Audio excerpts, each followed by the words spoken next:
Merci pour cette présentation et merci pour l'invitation. Donc, le sujet qu'on m'a attribué était le développement du biocontrôle et en fait, je vais vous parler plutôt des verrous au développement et les propositions que l'on a pu imaginer à travers les différentes structures dans lesquelles je peux être impliqué, que ce soit l'académie, l'université ou PO2N et Akinao aussi. Donc ça, c'est des vieux chiffres, mais ce qui est intéressant justement, donc je ne vous refais pas le contexte sur la réglementation européenne et française.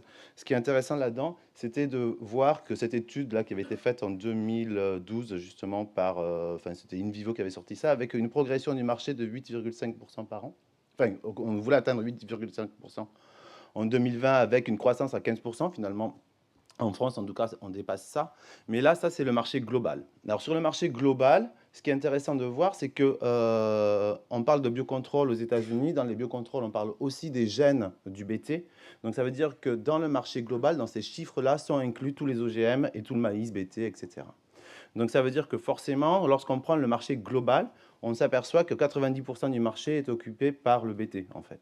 Ce qui n'est pas du tout le cas en France. Donc, il faut bien faire attention aussi, quand on parle d'innovation et de développement du biocontrôle, de quoi on parle. Parce que si on parle du global, ben, on n'est pas du tout sur les mêmes ratios, les mêmes chiffres, etc., que sur le territoire national, puisque tout ce qui est OGM ici n'est pas, en tout cas dans le biocontrôle aujourd'hui.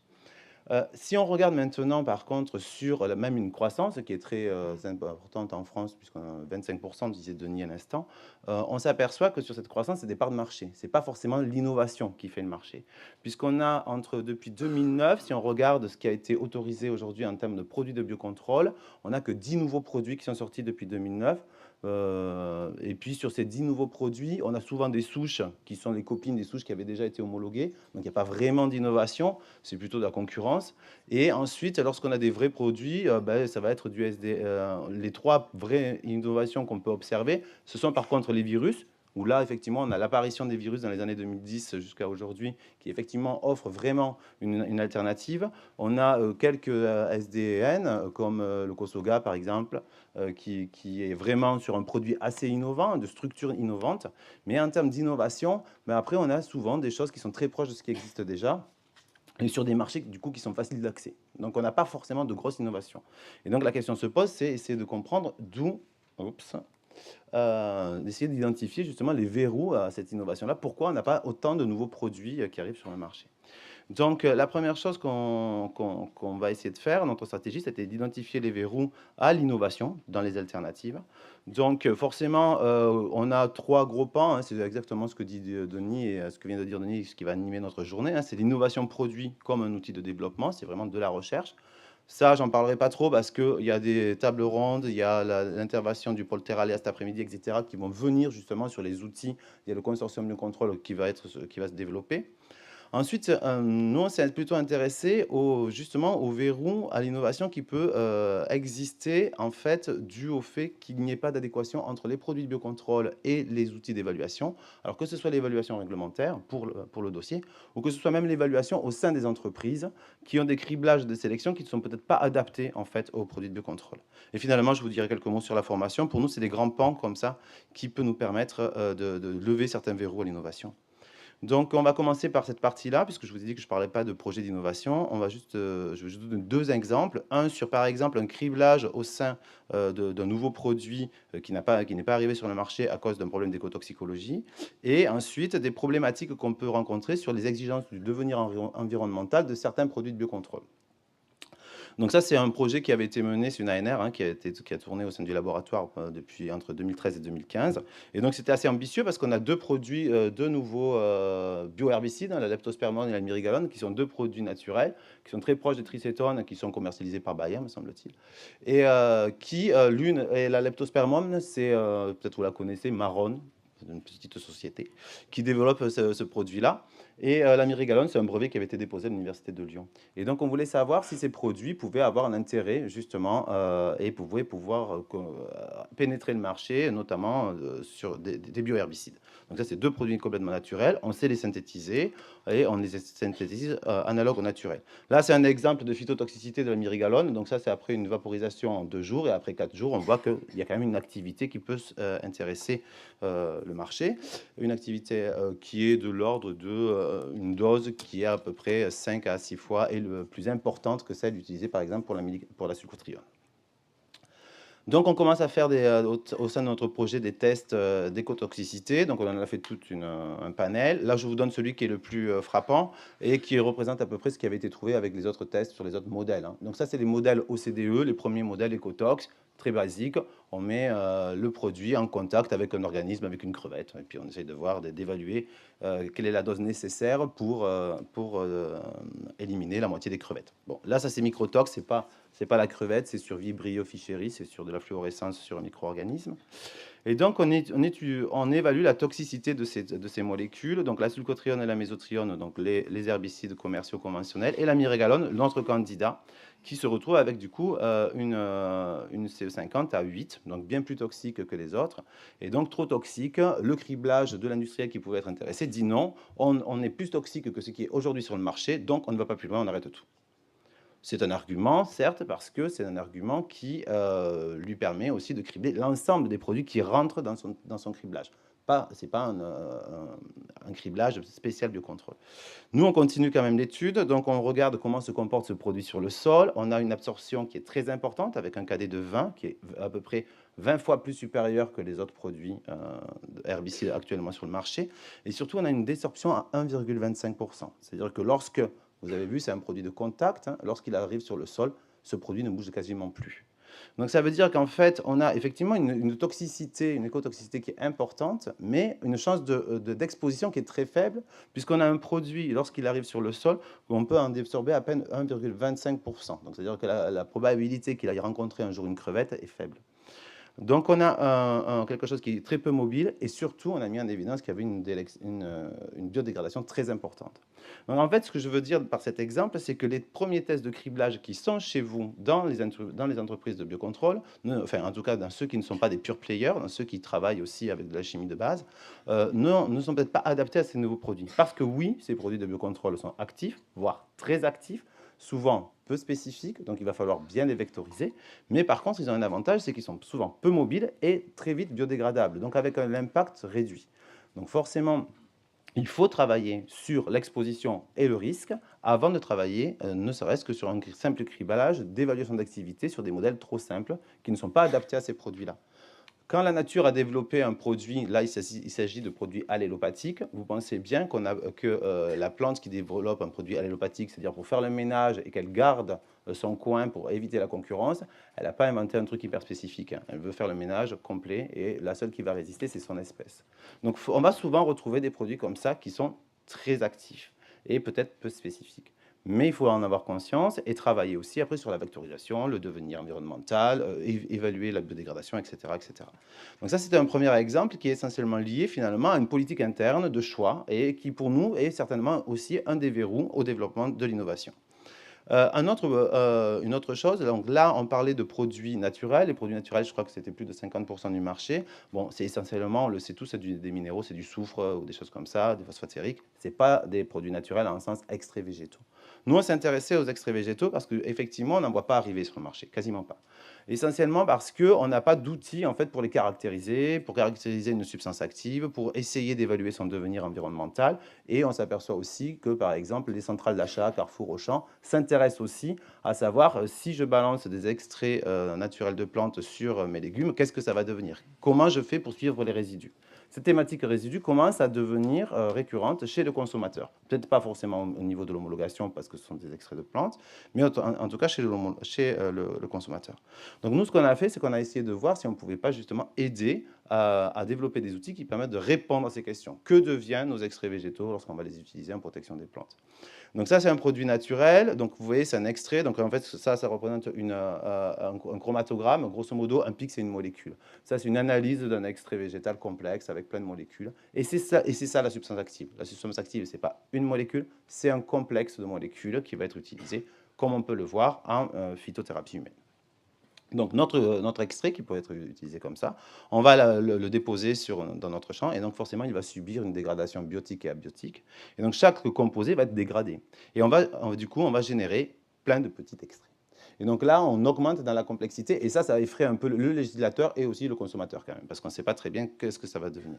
Donc du coup, l'idée était de développer, avec, donc en collaboration avec la société Akinao, un outil qui va nous permettre justement d'évaluer le devenir environnemental de ces trucs, que ce soit au niveau d'un sol, d'une matrice sol, mais aussi au niveau des légumes et fruits que vous pouvez consommer. Donc, en quelques mots, donc on a notre substance active qui va être dégradée lorsqu'on va la déposer par exemple sur le sol si par exemple c'est un herbicide. Donc ça c'est la dégradation d'état biotique, la photolyse, l'hydrolyse, et on va générer plein de produits dérivés. De même, les micro-organismes du sol ou de l'environnement vont dégrader cette substance active et ils vont faire plein de petits dérivés. Tous ces dérivés qui vont arriver au niveau de l'environnement ou de la matrice étudiée, c'est ce qu'on va appeler le xénométabolome. C'est plein de petits métabolites extérieurs à l'environnement, d'où xénométabolome. Cette substance active, comme je vous dis, souvent, elle n'est pas vraiment spécifique. Donc, elle va taper un peu dans tous les organismes vivants qui sont dans le milieu. Donc là, si on n'utilise que simplement le microbiome, donc c'est tous les micro-organismes du sol, par exemple, ou de la matrice étudiée, on va perturber en fait ce microbiome. Et ce microbiome produit des métabolites, c'est les métabolites microbiens que l'on va retrouver dans l'environnement. Ils vont être perturbés par notre application. Et du coup, là, on va essayer de regarder le métamétabolome microbien, c'est-à-dire le métabolome de tous les micro-organismes du sol. Et donc, on va essayer, du coup, d'analyser de façon concomitante tout ce truc-là, c'est-à-dire xéno plus microbial métabolome. Donc, c'est le métamétabolome de la matrice étudiée. Ça, techniquement, c'est pas compliqué à faire. C'est exactement ce que vous devez faire lorsque vous voulez mettre sur le marché un produit de synthèse. C'est-à-dire, on vous demande d'étudier le devenir sur différents sols de votre produit de synthèse. D'accord? Et donc, vous devez suivre le produit, la dégradation du produit sur le sol. Donc, vous devez faire des répétitions, des différents sols, etc. Et donc, c'est exactement, on a proposé d'étudier ça. Donc, c'est exactement la même préparation, c'est-à-dire qu'on va doper les sols, sauf que là, on ne le dope pas avec un seul produit, mais tout en complexe. On fait des extractions. Le seul truc qui change, c'est l'analyse à la fin. Au lieu de suivre un composé qui va se dégrader, aujourd'hui, avec les systèmes que l'on a, on va suivre l'ensemble de ces métabolites. Donc, c'est la métabolomique environnementale. Et on va s'amuser à suivre l'ensemble de ces métabolites dans les mêmes matrices. Donc, en termes de lourdeur de préparation d'échantillons, c'est la même chose que ce qu'on fait déjà, sauf c'est le traitement des données qui est un peu plus lourd. Donc là, il nous faut quand même un bioinformaticien parce qu'on génère énormément de données. Vous imaginez bien qu'on doit suivre énormément de métabolites dans le sol. Et donc ça, ces métabolites, donc là, typiquement, on a fait cette étude-là sur le produit qui va être développé qui est développé par Marron, là, la leptospermone. Et les extraits naturels dont sortent ce composé-là. Et on s'est amusé à comparer du coup les profils métaboliques, c'est-à-dire l'ensemble métabolome d'un sol non traité et d'un sol traité. Et on s'aperçoit par exemple qu'ici, au jour 0, on n'a pas une grosse différence parce qu'on n'a pas rajouté grand-chose sur le sol finalement, et que c'est très peu mobile.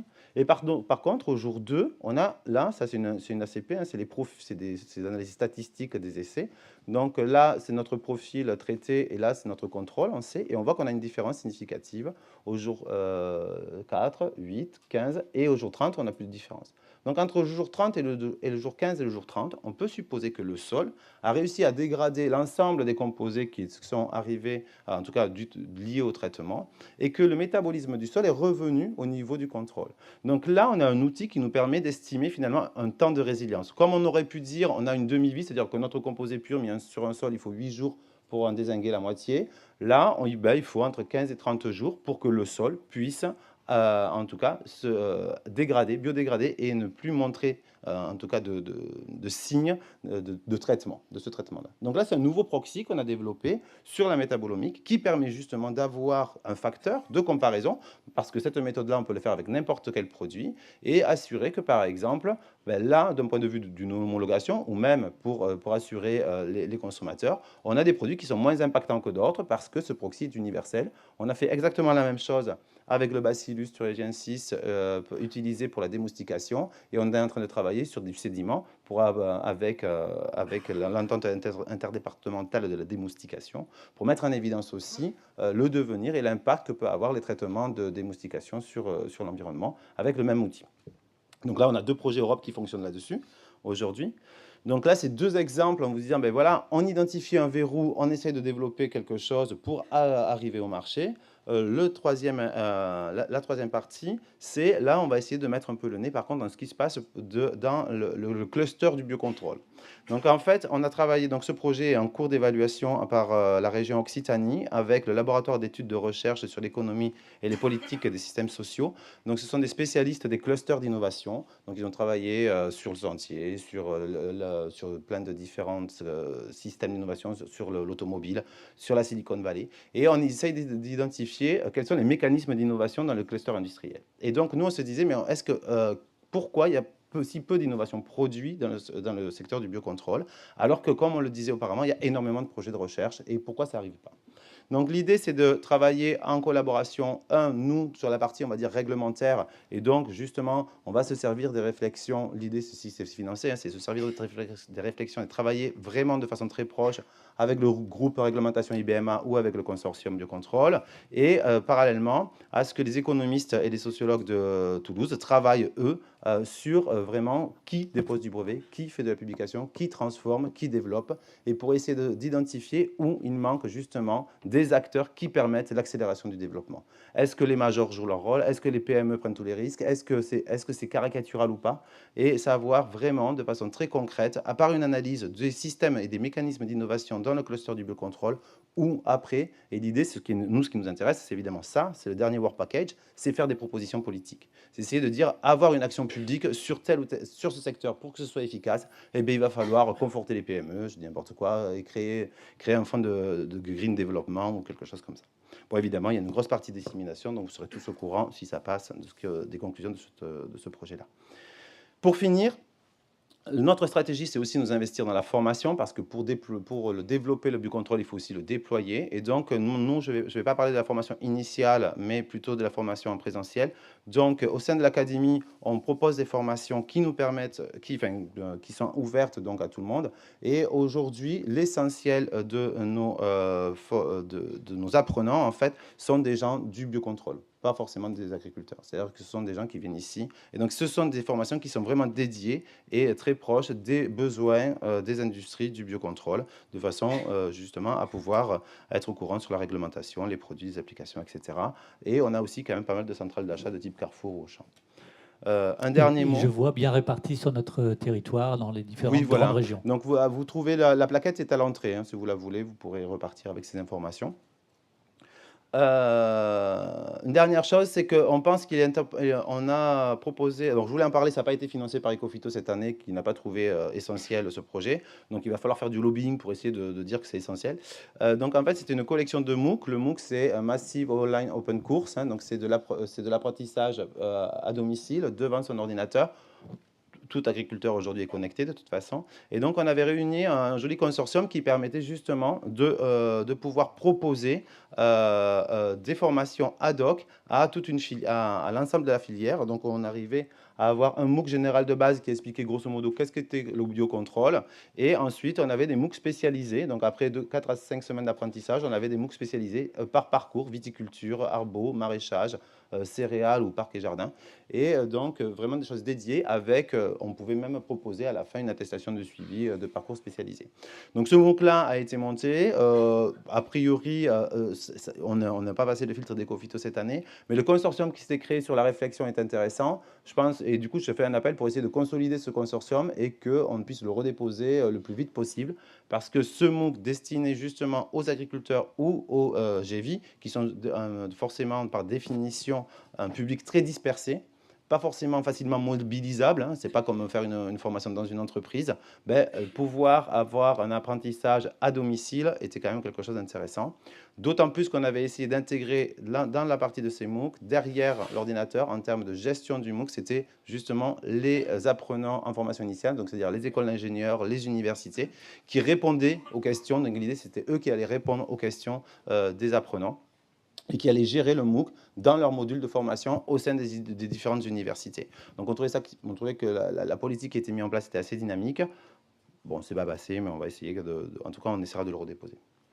Merci beaucoup. Juste une dernière chose. Voilà, je vous attends tous à Perpignan du 25 au 28 septembre 2018 pour le congrès Natural Product and Biocontrol co-organisé par IBM. Merci. On peut vous applaudir, Cédric Bertrand.